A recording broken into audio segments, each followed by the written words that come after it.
Ayan, hello everyone. Guys, oras naman po sa ating pagluluto. So, meron tayo ditong liempo. Ayan. Mag-aadobo po tayo ngayon ng liempo. Ayan. So, bago ko po siya lutuin, ibababad ko po muna siya sa rekado para po mas malasa. Ayan. So, meron tayo ditong bawang. Lagay natin yung kalahati. Sibuyas. Kasi igigisa ko siya guys dito mamaya. Ayan. Maya na po natin lagyan ng toyo. Oyster sauce po muna ang ating ibababad. So, lagyan natin ng seasoning. At saka laurel. Tsaka po yung ating pinigang 5 pirasong kalamansi. Ayan. Yung paminta pa pala guys, kalimutan ko. So, lagyan na natin ng paminta para mabango. Ayan. So, haluin natin.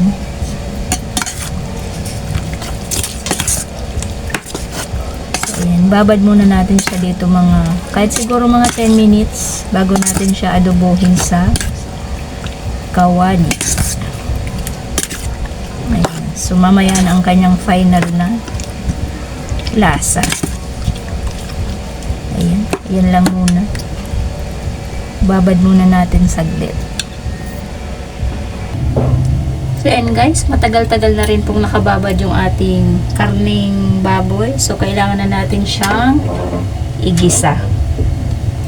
Ayan. Mainit na yung mantika. Lagyan na natin itong ating sibuyas at bawang. Sibuyang. Nabubulol na tayo. Ayan. Para mas mabango.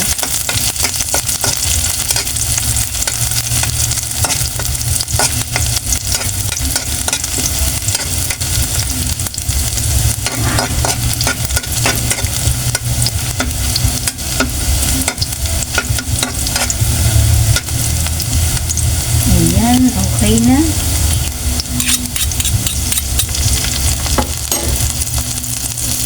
Ilagay na natin yung ating binabad na liempo.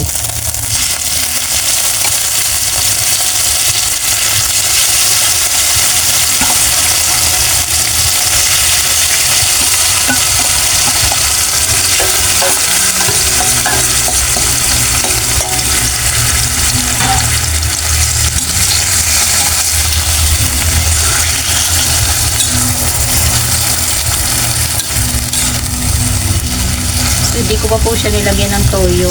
Sa oyster sauce ko lang po siya binabad. Bawang, sibuyas at laurel at paminta. Ayan. At seasoning pa po pala.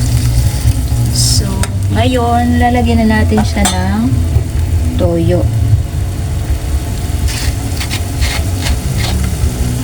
Wala nang tansya. Tansya na lang guys. Ayan. Wala nang sukat-sukat. Dahil pansarili lang naman po ito.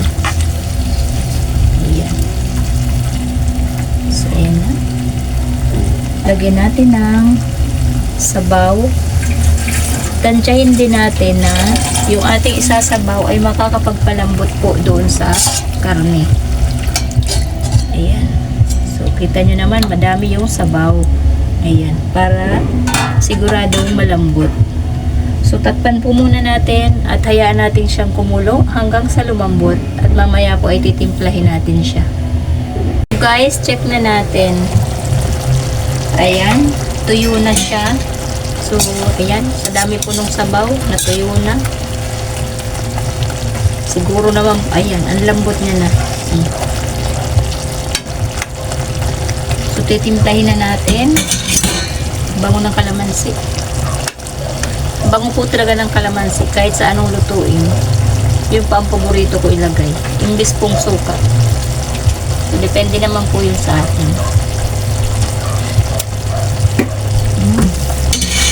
Harap. So, tamang-tama po ang simpla, ang alat, ang asin, okay na. So, maglalagay po ako ng ayan.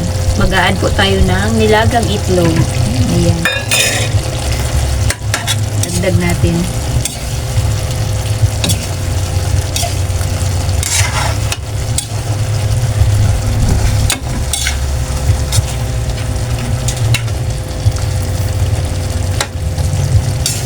So, okay na to guys. Luto na. Ayan, para kahit papano meron tayong konting sauce na mailalagay sa ating kanin. Ayan, sarap. So, maraming salamat sa inyong lahat sa walang sawang pagsuporta sa aking mga videos, sa mga nanonood po. Thank you, thank you. So, hanggang sa muli po. Bye-bye guys.